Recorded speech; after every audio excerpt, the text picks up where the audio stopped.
आवाज की दुनिया के दोस्तों, अध्यात्म के बिना सर्वांगीण विकास संभव नहीं है ऋणवा। अतः परमार्थी बने आवाज की दुनिया के दोस्तों, सत्संग प्रेमियों, माताओं, भाइयों, बहनों, मित्रों। उन्होंने कहा कि भारत सहिष्णु था और आगे रहेगा।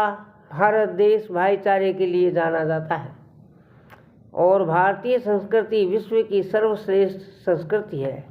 कार्यक्रम परिणामी अगरबत्ती फैला रही है गंध।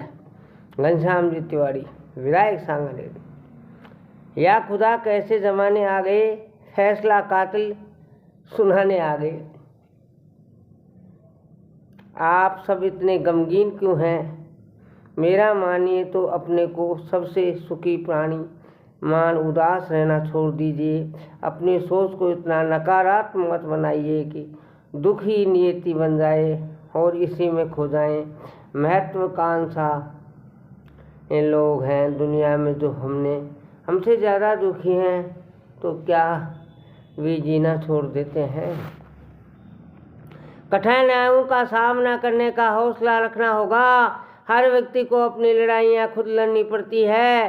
पड़ोसन के सुखों से हमें क्या लेना देना है? हम क्यों कुंठित हो? हमें तो उसी पति के साथ निभाना है। दूसरे के पति हमारे किस काम के हैं? अगर हमारी सोच सकारात्मक होगी तो एक दिन अपनी इच्छा अनुसार जरूर जिंदगी उसकी बातों को समर्थन में पूरा सामयादी चिंता और मायूसी की झटक फिर से चहकने लगेगा।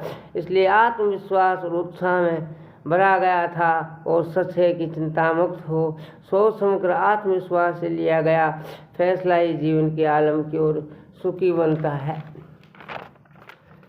भगवान रीझते हैं सच्चे दिल पर।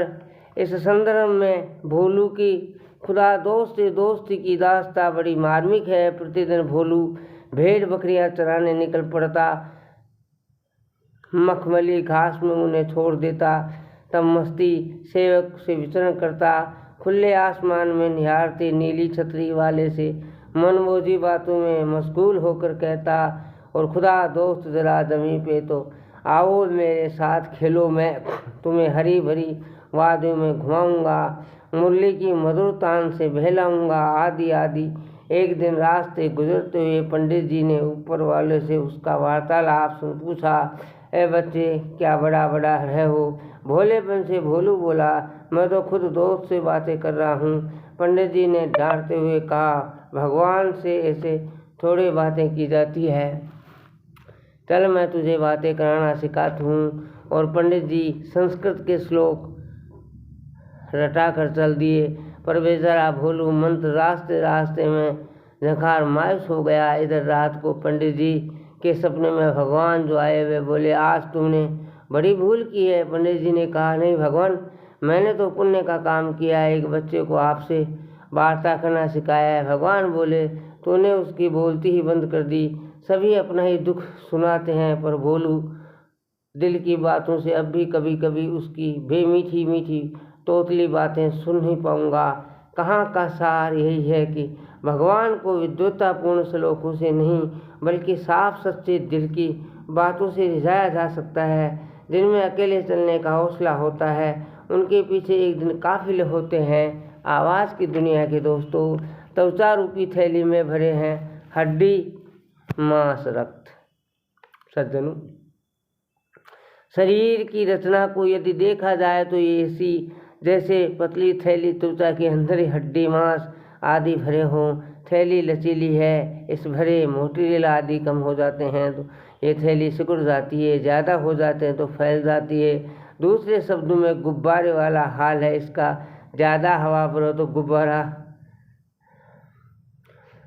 मीठा हो जाता है, कम हवा भरो तो सिकुड़ जाता है, मोटा हो जाता है, कम हवा भरो तो सिकुड़ जाता है। सर्वरूपी गुब्बारे की हवा के भोज्य पदार्थ हैं। ये हमारे हाथ में है कि हम जब चाहें ज़्यादा भोज्य पदार्थ डालकर उसे फूला, और जब चाहें ज़्यादा भोज्य पदार्थ डालकर इसे फुला लें, और जब चाहें भोग्य पदार्थ से कभी करके इसे पिचका लें।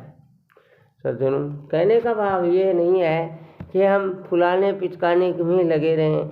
भाव ये है कि हमारी संकल्प शक्ति के आधार पर ये गुब्बारा अपना आकार प्राप्त करता है। ईश्वरीय ज्ञान के आधार से हमें पता चला है कि आत्मा मालिक है और शरीर डायरेक्शन के फॉलो करने वाला है।